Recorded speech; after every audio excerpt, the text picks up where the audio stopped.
In the early 80s, Aerosmith were all but finished. Addicted, forgotten, and falling apart. But against the odds, they clawed their way back to the top, thanks to an unlikely collaboration that brought them roaring into a new era. This is the story of Walk This Way and Permanent Vacation, and what an incredible comeback story this is. First, let's do a brief bit of backstory. In the 70s, Aerosmith was untouchable. Their debut self-titled album in 1973 featured the mega hit Dream On, a single that is still massive today, with those almost impossibly strong vocals.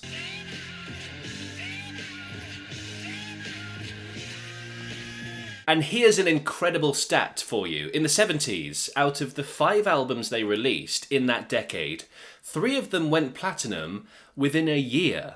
1975's Toys in the Attic, 1976's Rocks, and 1977's Draw the Line.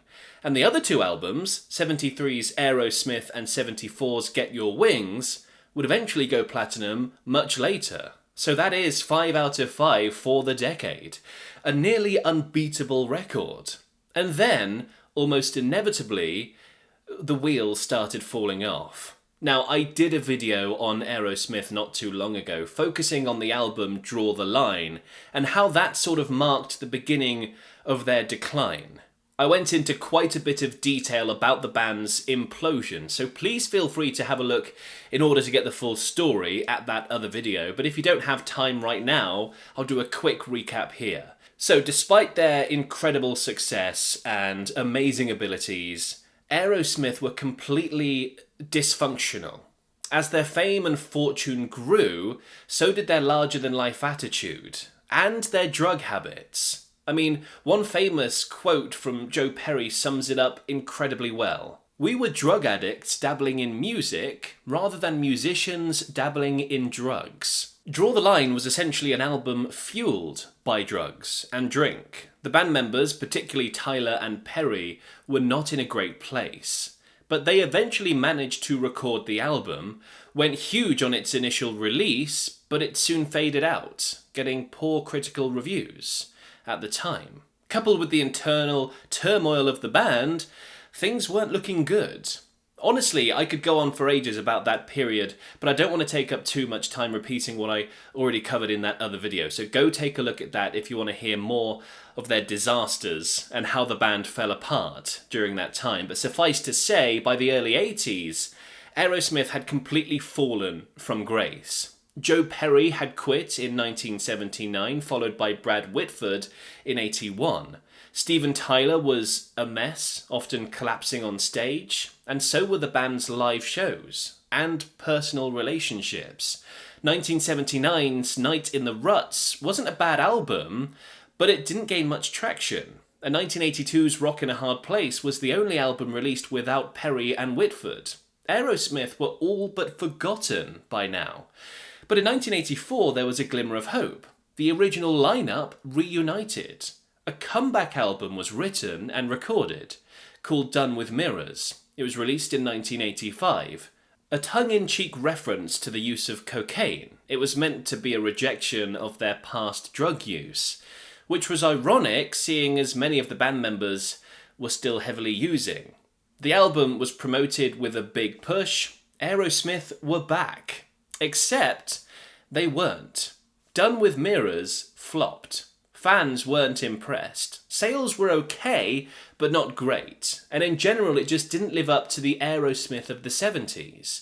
Even the packaging backfired. The title and band were written in reverse, designed to be read in a mirror. But people just didn't get it. So the reunion album had failed. So now what? Well, this is where we get into the real comeback. And it started with a really unlikely collaboration with Run DMC. You see, Run DMC were quite pioneering, not afraid to push the envelope. As they geared up to write an album of their own, they were playing around with a sample from their early days that might be familiar to some Aerosmith fans. When the DJ threw that on, the beat was so cool, the way those guitars came in, and then the DJ would cut it back to the start of the beat. We were in the studio one day looping the beat, and producer Rick Rubin walks in. He's like, yo, do you know what that is? It was Aerosmith, and the beat was the riff from Walk This Way.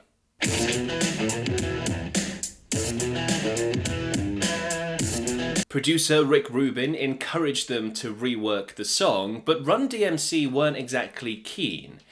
They couldn't envision blending rap with rock, and they were worried that the fans just wouldn't like it.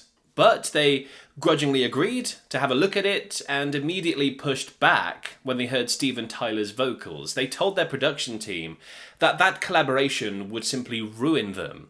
What they didn't know is that Rick Rubin had already invited Tyler and Perry to come down to the studio. We went into the studio and laid down a weak version because we didn't want to do the record and left. 8 hours later, we get a call to come back to the studio. We walk in and Joe Perry is playing his riff. Steven Tyler is in the booth doing the lyrics. Me and Run knew we had to step up our game.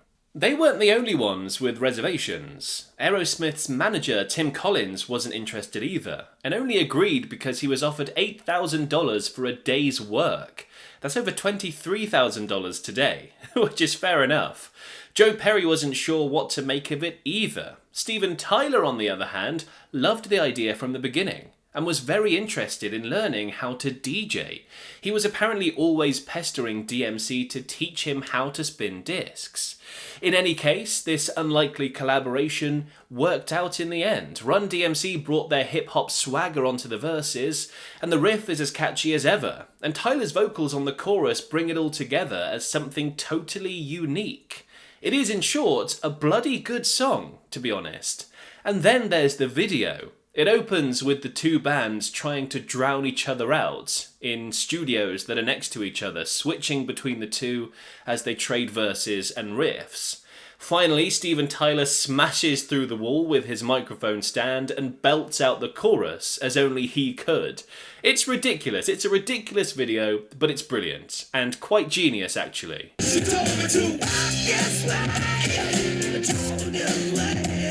With the fresh take and the video, the collaboration was a hit, and the song went huge when it was dropped in 1986. And despite technically being a cover by Run DMC, it arguably did more for Aerosmith.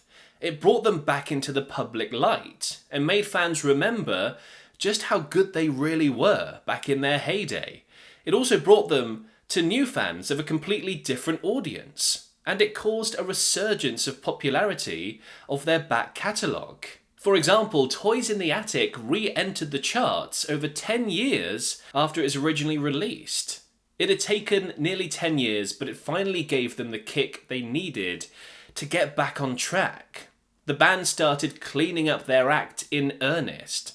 Steven Tyler agreed to go to rehab, and the rest of the band, inspired by his commitment, followed suit as well. Remarkably, given how long and hard they had dug into their addictions, the group did get clean. Fair play to them. By 1987, they were ready to get back to what they did best, making absolutely brilliant music. Permanent Vacation, released that year, was the comeback that Done with Mirrors was meant to be. It kicks the door in with Heart's Done Time, an unashamed and unrestrained callback to their heyday. It's brash, it's loud, and dripping in swagger and riffs. I mean, it opens with an air raid siren. Or, I mean, that could be Steven Tyler's vocals. I'm not quite sure. Other tracks on that album brought in newer elements to their music. Dude Looks Like a Lady, for example, blends their classic tongue-in-cheek lyrics and that flamboyant style with a saxophone solo, which was definitely new for them, and it had a slick, cleaner production than their earlier stuff. The whole album was a mix of new and old, hard, soft, brash, moody, and it's brilliant. And this was probably helped by the band's new willingness to bring in outside artist contributions, something that they just avoided doing in the past. They even included a huge cover of the Beatles' I'm Down.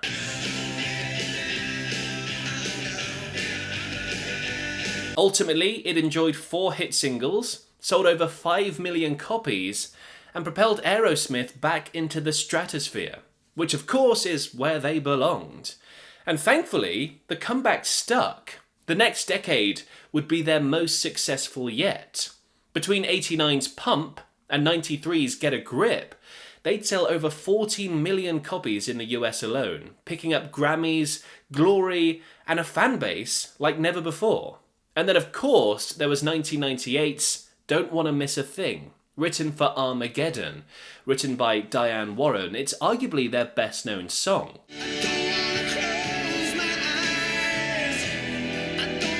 It showed a real maturing of the band, and brought them to yet another new generation, ensuring their legacy. Another song written for a movie was Kokomo by the Beach Boys, although that turned out to be one of their most hated songs ever. Click over there to find out why.